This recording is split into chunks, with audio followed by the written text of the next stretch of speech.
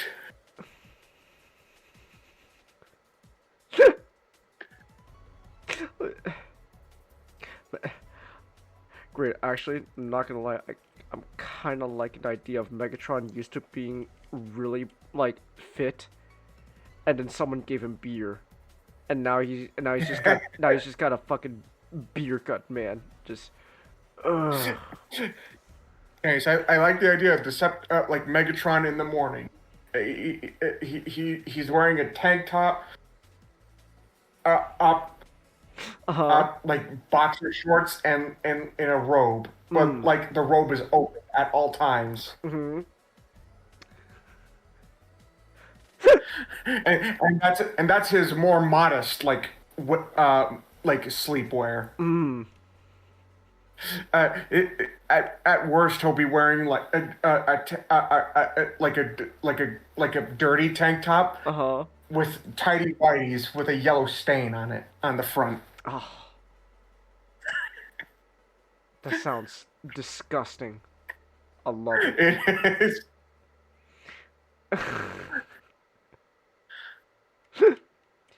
Why is it so? Why is there a yellow stain? Well, sometimes when you use the bathroom, done, and then you pull it up, and a little bit more comes out. Oh my gosh.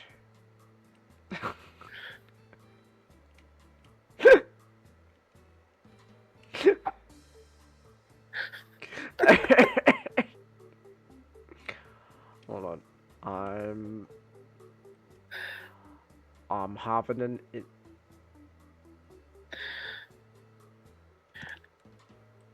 Someone has to. Alright, hold on. So, what I'm trying to do is, I'm trying to figure out how to do this kind of like pectoral kind of design-ish happening.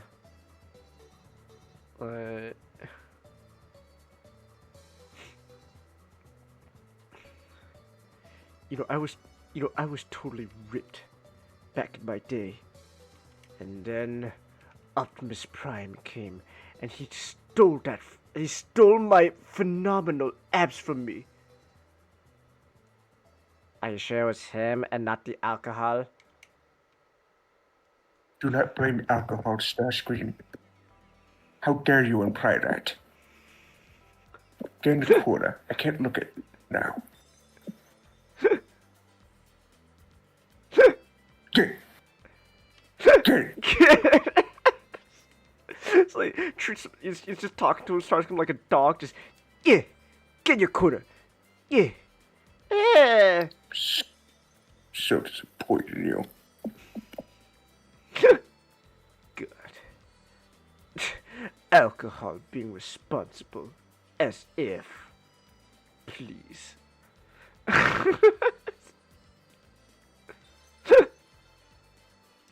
Hold on. It's kind of in my head.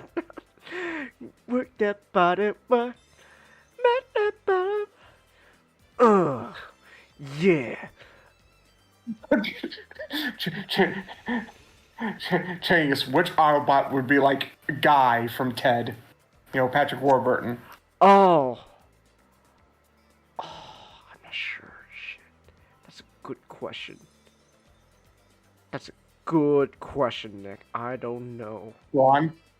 Braun? You know what? Sure, why not? Hey, Optimus, heard you got busted. Oh my gosh, that's Braun. You look like shit. What happened? I don't know, man. I got fucking wasted last night. Phone says I texted somebody at 3:15 asking them to beat me up. And at 4:30, I texted the same guy, same person saying thanks. You don't remember it? No, same as last time. It just seems gay, doesn't it? I don't know, maybe yeah. Do you think you're part of some, like, gay beat-up underworld? Like one of those gay beat-up clubs? I don't know. I did chicks. I don't remember any of it. I'm so fucked up. I might be gay. I don't know. You might cover me for a bit. I gotta go. I don't know. I'm so fucked up. I might be gay. Hey guys, what's happening?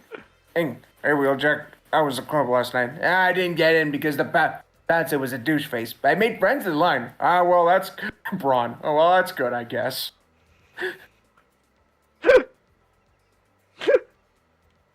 Alright, hold on. RC. Hey guys.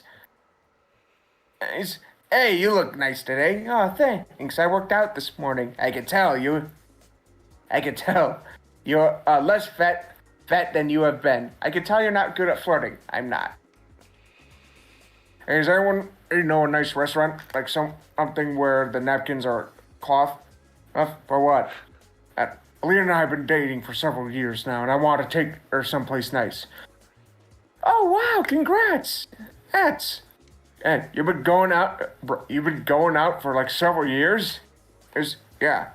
That's insane. My longest 6 months. And then she farted in her sleep, and I'm like, I'm out of here, man. I was gone before she woke up. You're not very tolerant. Huh? What? Alita ever farted with you? You? Yeah. Really? Yeah. Multiple times. You Italian? No.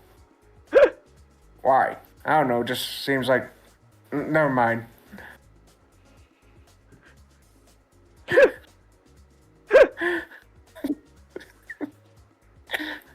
Oh. Hey. Just at a party.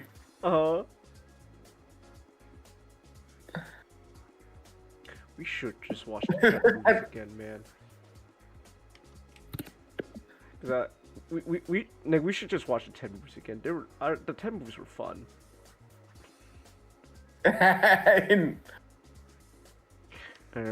Also, Ron? Hey, what's going on? This is Jared. He's the guy who beat me up. We're in love. Alright? Yeah, it turns out I'm gay or whatever. Had no idea. Come on, Jared, let's get a drink. oh, that's great.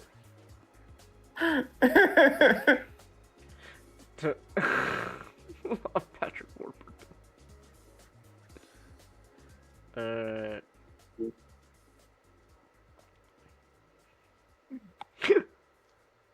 Maybe I don't know. Maybe I am gay. I don't know, man. I like chicks. I was so fucked. I don't remember any of it. I love Patrick Warburton. Just kind of, I love he just accepts. Just like, I don't know. Maybe I am gay. I'm gonna just comedy Braun is just guy. That'd be great.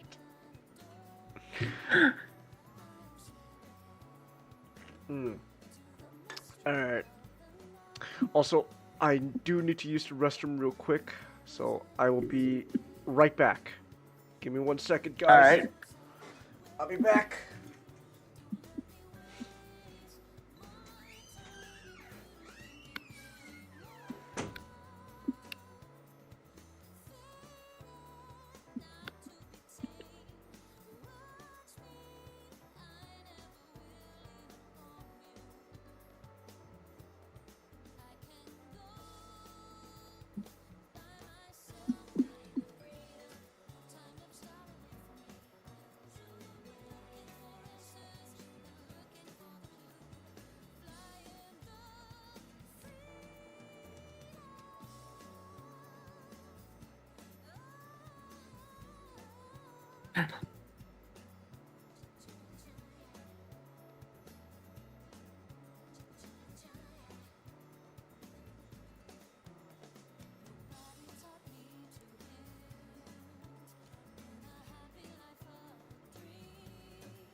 I'm dealing with congestion again. Woo! Yeah. You know, Nick, I think getting older sucks. Because it just seems like the older you get, the more problems you have with your fucking body. And I don't particularly care for that. Wow! Congratulations, you're getting older. Oh, okay. Anyways, now you're gonna have congestion. Oh, well, I didn't really want that. Too bad. Uh-oh. It's like, wow. Gee willikers, that's exactly what I wanted, Nick. I just so desperately wanted to be congested. Oh, what's that? You're older now. Now you're gonna have anxiety issues. But I never had anxiety when I was younger. Well, that's too bad, cause now you do. Oh, wow. Jeez. Thanks. That's just what I wanted. You're welcome. It's just what the doctor ordered. Now go have some anxiety. Wow. Oh. I think I might have some problems. Oh, what?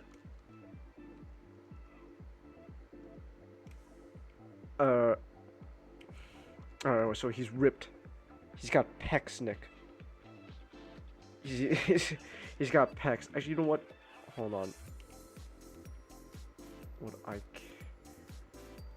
Okay, hold on. Wait a minute. What I can also do is I'm going to borrow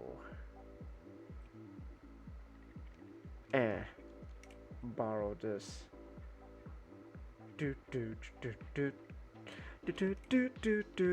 Damn, it's in my head now, Nick. It's just really funny, man.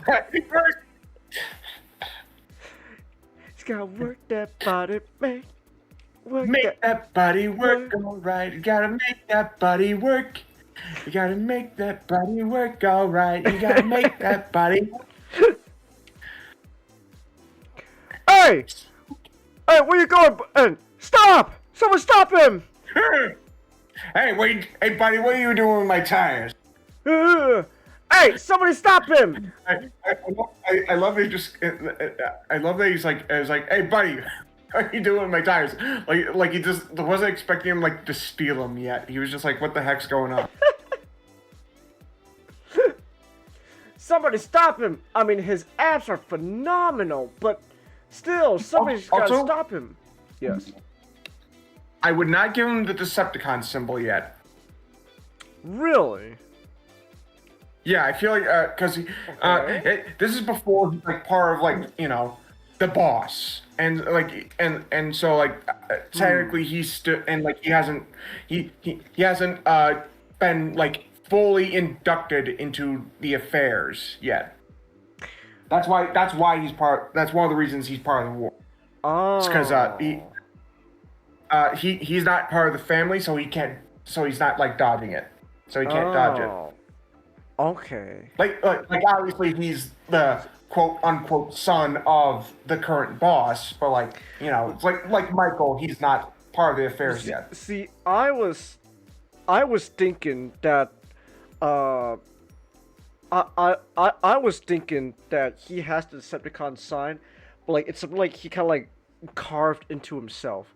You know like Starscream's markings in the movies, how those tattoos are actually carvings. He literally etched himself. Yeah. I was imagining something like that. Nick, the idea is how you're it's the fall, it's the face of the fallen, he's the guy, he's the guy that's evil and stuff. So yes, I'm listening. I like that idea you're doing. Uh-huh. Make it look cruder. Cruder. Almost like handmade and dash, because this is what he the prototype of the logo, and he's doing it himself. So, kind of like Transformers 1 when Sentinel Yeah, fucking, kind of like that. Yeah. carved that shit into his chest. Yes. Yeah, kind of like that. Yeah. All right, hold on.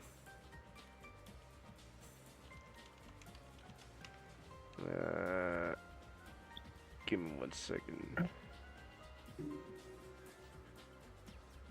Hold on. I'm trying to find a nice image reference. Because, yes, something like that. Oh, hold on. Here we go. There's enough. Right here. An official movie poster, Nick, with the Decepticon sign just crudely carved in. Yeah. That's awesome. That is awesome. Yeah. Man, like,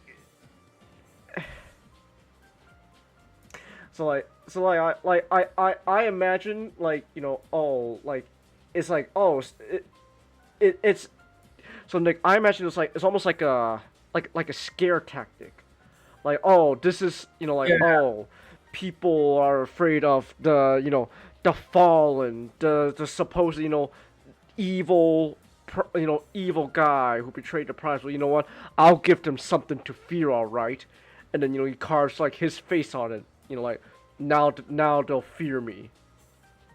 So, or you know, like, if we can't have the fallen be called the fallen, which is stupid. He should be called the fallen. But like, if like, if this was like an actual show and we're required to call him that fuck ass name, I imagine it would be kind of like a Transformers 1 situation where it's like, oh, this guy, you know, represents, you know, like, power and strength. So, you know, etching his face onto me will give me that bit of power and strength. Man, I miss when, Nick, I don't know about you, but like, I think the Fallen should just be the Fallen, an evil asshole. Yeah. But I just do not care for Megatronus whatsoever. Well, okay, actually, you know what? I was thinking about it, Nick. You know what gets me about the whole Megatronus thing? Cause it just makes Megatron steal Beast Wars Megatron's shtick. Oh my gosh, it does! Like, Beast Wars Megatron was the guy who's like, oh, the name of Megatron in the Covenant of Primus is, you know, something to fear. Gosh, it does. So they're just giving him Beast Wars Megatron's gimmick rather than his own thing. So like with at least with Transformers 1, Nick, like, I think that version kind of works because the whole point is, oh, he's literally appropriating it. Yeah, appropriating a symbol that wasn't meant to be evil. But now, you know, throughout history, all anyone will think of when they see that face is just, oh, Megatron, the evil asshole. It's like, so yeah, man, I'm just they're giving Beast Wars Megatron's gimmick to, you know, not Megatron, to a different Megatron. It's like he can't even rely on himself. He has to borrow another Megatron's whole shtick. Okay, sure. What? I mean, I don't like that, but fuck, whatever. All right. Ooh. Yeah, man. So like, but yeah, so like, if we had to use the name Megatronus, I would rather, like, it's like, you know, something he appropriated. Cause I actually like the idea of him appropriating, you know, like, a symbol. I do like that, cause, you know, like, cause that's just what, you know, evil tyrants did. I mean, you know, the swastika wasn't always. Buddhists can't use a symbol Yeah, anymore. yeah, the swastika wasn't originally, like, you know, was originally a Buddhist thing, but then now, thanks to Mr. Mustache Man going, ooh, but what if we use it for evil? Now all people think of when they see the symbol is just, oh, Nazis. And it's, so, alright, also I'm going to give, I feel mess with time. I just did German accent and all I could say is just, I feel mess with time. I feel mess with time. I feel mess with time.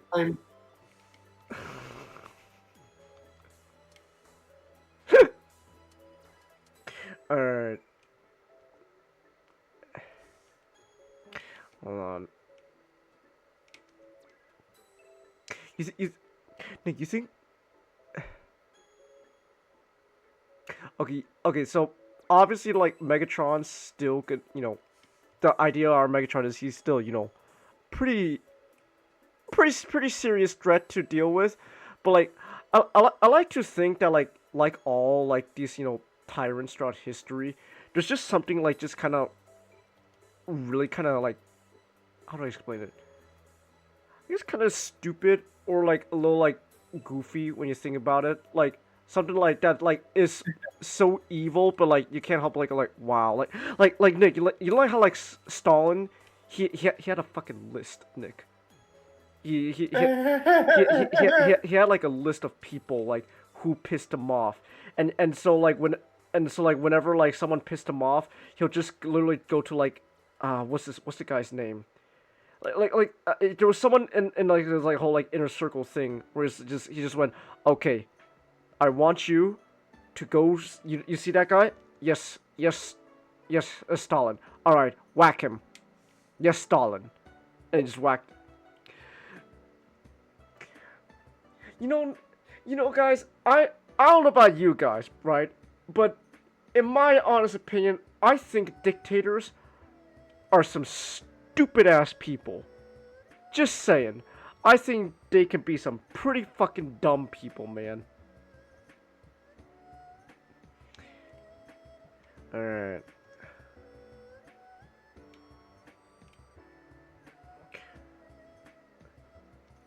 Hold on. Ah! Okay. Alright.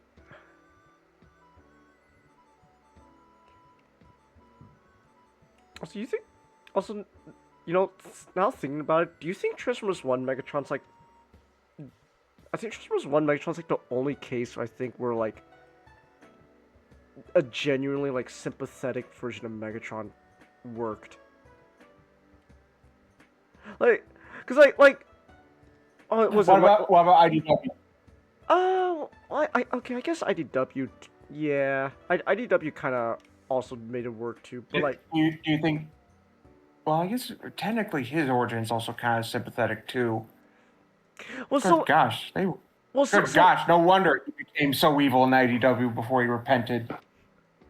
So, like, cause like the, what really cemented the whole, sympathetic Megatron kind of backstory was like the Align continuity, but it's kind of funny though, cause like the Line continuity like tries to do the whole like sympathetic origin for Megatron, but like the thing is, at least the way they tell the story in like Transformers Prime, no,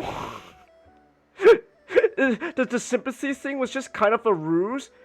Like, it's just because like oh, I'm sympathetic, Orion. I'm fighting warship. I'm fighting for the working cause. It's like, oh wow, that's cool, Megatron. And then later on, like when they go before the High Council, Align Megatron just goes, all right, mask off. I think we should just kill everyone. I think we should just commit genocide. And then I was the first person who wanted to go to war. Exactly. I love that, man. Anyone who doesn't want to go to war, Anyone who doesn't want to go to war is gay. I wanna go to war. I wanna go to war. I want to go to war. I was the first person to go to war. I don't know what's funnier. Cheney's saying that because like he's a very like I've gotta make sure everyone knows straight, so I'm gonna say I'm the first person who wanted to go to war. Or that Cheney's upset because he wanted to go to war so bad, and only now are people just going and I want to go to war. I was the first person who wanted to go to war. You know what? Oh, you know what? Okay, I'm gonna just say this, guys. I'm gonna say this. You can say whatever you want about Dick Cheney, but never once was his name on those flight logs to that island. So Dick Cheney, he was an evil motherfucker, but he wasn't that. It's kind of funny because like it just portrays like Dick Cheney as like the guy is like he's evil, but like his evil had standards. Exactly. He was evil, but he was never, oh, let's go diddle some kids evil. He just wanted to kill a bunch of people. Guys, I just thought of something fucked up with Comedy Shockwave. What? So, because we have that at the very least we don't think he'd do anything to kids. No, I like. But you think he'd be like, "Hey, Dan Schneider, I want you to meet this." Oh, like just he introduces evil people to other evil people. Like he introduces evil people to victims. To potential victims. So I imagine maybe, but Nick, not for the reasons you would like some people would think. I like to think it's less of like a evil people working with other evil people. I like to think, Nick, it's more of a, let's just say,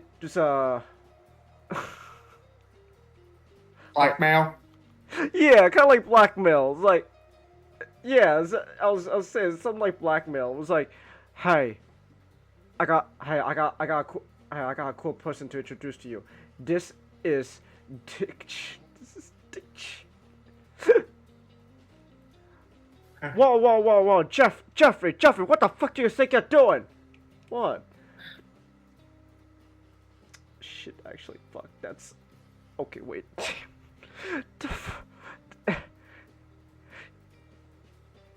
Alright, hold on, let's clear some things right off the bat. Alright? 1. Yes, I did go to the island, but I did not do anything with the kids. I was only there. We already have that bit with Megatron. 1.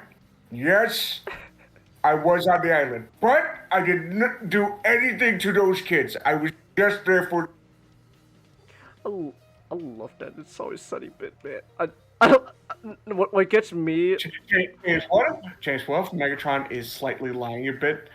Because, he might have been there, not for the kids, not for, like, to do anything, like, gross to them, but for the child slavery, like, the child labor. Oh, the child labor, that's what enticed him?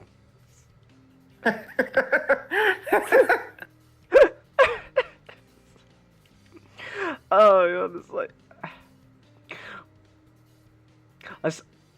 But, I don't know. I kind of like the alcohol joke a little more. But honestly, what gets me about that It's Always Sunny joke is how Frank was like, the way Frank was talking about. It's like, first of all right, the 90% of the time on the island was just all fun and games. Uh-huh. It was just the other 10% that ruined it all.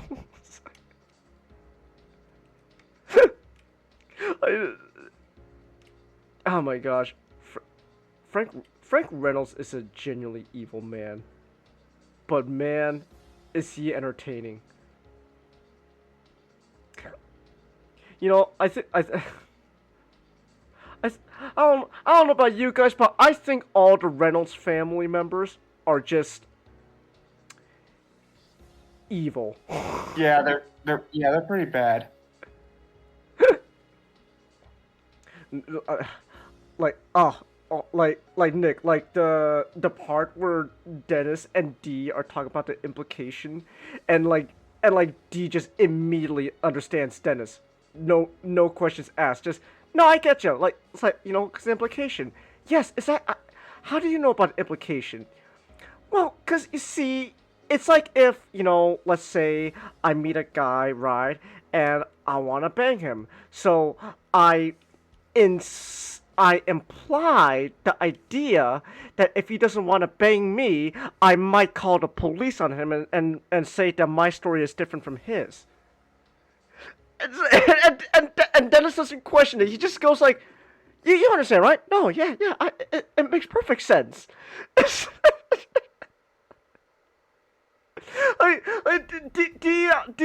Sweet D out there talking about literally framing a guy for, you know, like assault and all that, right? And then Dennis just immediately goes, no, I understand. Yeah, it makes perfect sense. It's like, they're an evil family, Nick. They are an evil family. Alright, anyways.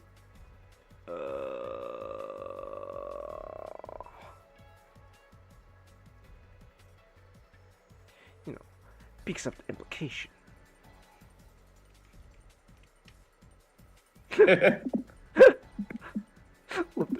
I love the implication, man.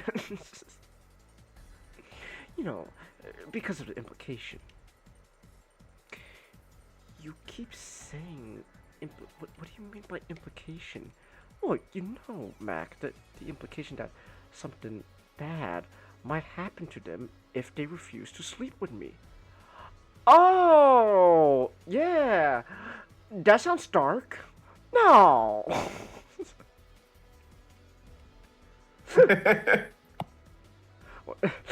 Love the part where he just looks at the old lady listening and just, don't look at me. You're certainly not in any danger.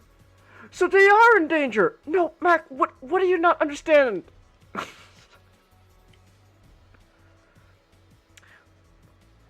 All right, hold on. Okay, here we go. Okay. Huzzah. Alrighty then. Yes. Good, Anakin. Good. Let the hate flow through you. Okay. Also, yeah, there we go. Now we're getting something. Now we're getting somewhere. Now we're getting somewhere. Hold on. Just double checking. Yeah, okay, now we're getting something. Okay, come on. Oh, come on. Uh-huh. And then, wait.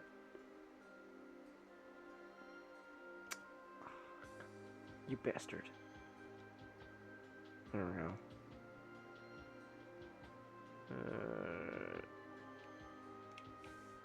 That's not connecting?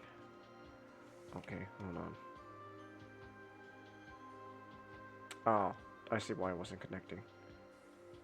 Okay. Okay. Alright. And then we're just gonna borrow this. Hiya. Do do do do do do do do do do do. Megatron's Vietnam arc. You see, Optimus, I saw a red door, and I wanted to paint it black. You're just singing a song, Megatron. That's not true. That song is based off of my experiences. Oh, really? Yeah. Oh, I zoomed in a little too close in OBS. That was, Okay. Huh. Hey guys, wait. I'm not supposed to be here. Stop. Halt. My name's not Rumble, it's Megatron. He's probably at the theater watching a 70s movie. Maybe the French Connection. Or possibly Godfather 2. The number, not also. Let's rumble die. Let Rumble die. Let me.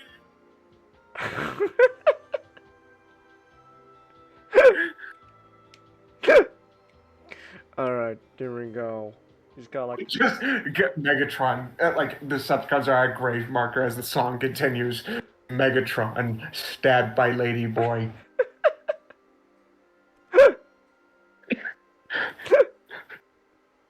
Let Rumble die. Let Rumble die. Let Rumble die. Rumble. Let me. He's crying as they put him on the. He's crying as he's taken onto the onto the jet. Oh gosh. That's great.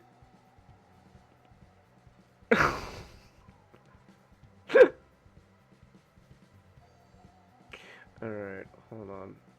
So I'm gonna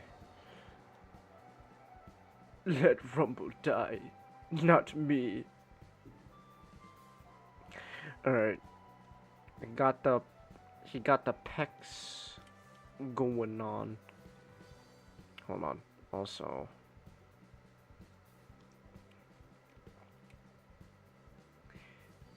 Do. Okay. What's happening? Why are you like that?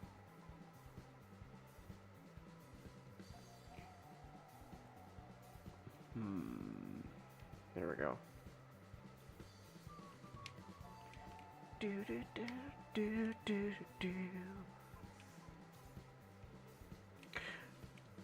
Wait, you know what song just popped in my head? I don't think of fucking I Don't Want to Lose Your Love Tonight. And it's specifically to like the version where like it's specifically like the video where like it's like they animated like Ed from Ed and Eddie singing it, man. Yeah. I don't wanna lose your love tonight. Your love tonight. It's great.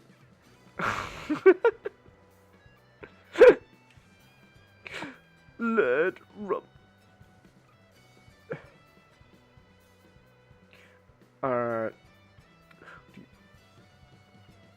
You think what do you think Megatron did to avoid getting drafted?